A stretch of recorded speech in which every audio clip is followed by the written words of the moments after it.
ایک S H O Civil Lines ہے ایک فضول قسم کا، ٹھیک ہے، اس کے پاس ایک اپلیکینٹ کو بھیجا گیا، اس سے کہا، انہوں نے کہا کہ والد سے کرائے پہ، کہ ان کے والد نے الزام لے کہ والد سے کرائے پہ دکان حاصل کی تھی، باقاعدگی سے کرایہ ادا کرتے رہے ہیں، اپنے والد کی وفات کے بعد الزام لحان اکثر دکان پر آ کر ہلڑ بازی کرتے ہیں، ہراساں پریشان کرتے ہیں، کرایہ بڑھانے کا مطالبہ کرتے ہیں، کبھی دکان بند کرنے کی دھمکیاں دیتے ہیں، ان کی حرکات کی وجہ سے اسٹے لے رکھا ہے، کرایہ عدالت میں جمع کرا رہا ہوں، اب وہ دھمکیاں دیتے رہتے ہیں، ٹھیک ہے۔ وہ کہتے ہیں کہ جی ایس ایچ او صاحب سول لائنز کو ہم نے جب یہ شکایت کی تو ایس ایچ او نے کہا ٹھیک ہے جی میں بلاتا ہوں، پھر ایس ایچ او نے کہا وہ تو آئی نہیں، پھر دوبارہ بلاؤں گا، پھر بلایا، وہ کہتے ہیں جی ایس ایچ او کے وہ تو آتے نہیں ہیں تو آپ ان کو لے آئیں تو پھر میں ان سے بات کر لوں گا۔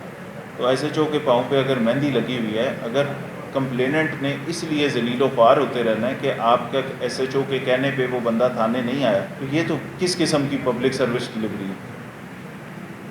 ٹھیک ہے، جرت کیسے ہے بھئی، آپ کے خلاف اپلیکیشن آئی ہے، آپ کو تھانے سے بلایا جائے، آپ کے آنا فرض ہے، ورنہ پھر اس کی اگر وہ موقف نہیں دینا چاہ رہا تو سیدھا طریقہ ہے جو یہ کہہ رہا ہے اس کے اوپر پرچہ دے دیں، پھر وہ آ کے ڈیفینڈ نہیں کر رہا نا، وہ چھپ رہا ہے۔ چلیں جی آپ جائیں D S P civil lines کے پاس، ڈی ایس پی صاحب یہ مسئلہ حل کرتے ہیں، اس کے بعد میں ایس ایچ او صاحب کی نااہلی کے اوپر پھر میں آپ سے رپورٹ لوں گا۔ سر بس میں نے بتا دیا نا ابھی ایس ایچ او کو، ٹھیک ہے، ڈی ایس پی کو، آپ ڈی ایس پی صاحب سے ملیں۔ کرنا چاہتا ہوں سر میں آپ سے بعد میں بات کروں گا، ابھی ڈی ایس پی کی رپورٹ آ جائے پھر کریں گے، کافی ہو گیا، سر۔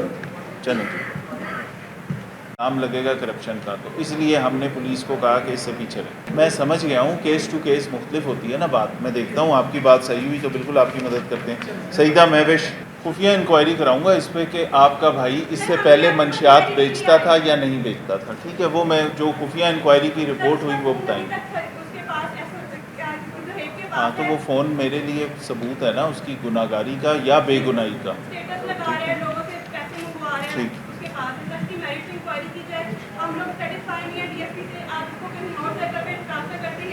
اپنے پاس رکھ لیے میں نے انکوائری،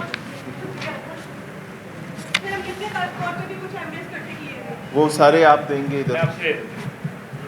السلام علیکم، S H O New Anarkali, وعلیکم السلام سر۔ نجم الحسن صاحب، الزام علیہ نبیل احمد ساحل کے پاس بطور اکاؤنٹنٹ ملازمت کرتا تھا، کاروباری رقم آتی تھی، ساحل کے چیک کرنے پر پتہ لگا کاروبار سے 2,80,00,000 روپے خرد برد کر لیے ہیں، مان بھی گیا، رقم دینے سے انکاری ہے۔ تھانہ نیو انارکلی میں درخواست دی، کارروائی نہ ہوئی۔ اچھا جی، یہ کتنے عرصے میں اکاؤنٹنٹ صاحب نے 2,80,00,000 روپے کھا لیے؟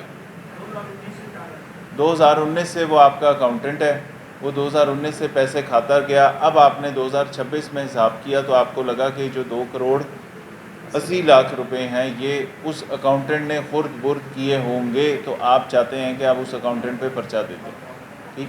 اب یہ کیونکہ فائنینشیل میٹر ہے اس کی پہلے تصدیق کرنی پڑے گی، آپ نے کس بنیاد پہ آپ نے یہ کہا کہ یہ سارے پیسے تھے؟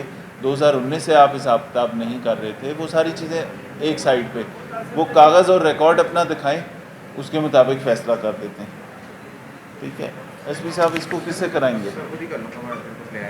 آپ ابھی جائیں گے ایس پی صاحب سٹی کے دفتر، اپنا جو آپ نے حساب بنایا نا کہ یہ 2,80,00,000 روپے نکلے، وہ حساب ان کو بھی دکھا دیں، ٹھیک ہے۔ آپ کا بنتا ہوا تو بالکل پرچہ دیں گے، ملازم کے خلاف پرچہ دینا ہے ہمیں، اس میں کوئی مسئلہ تو ہے نہیں۔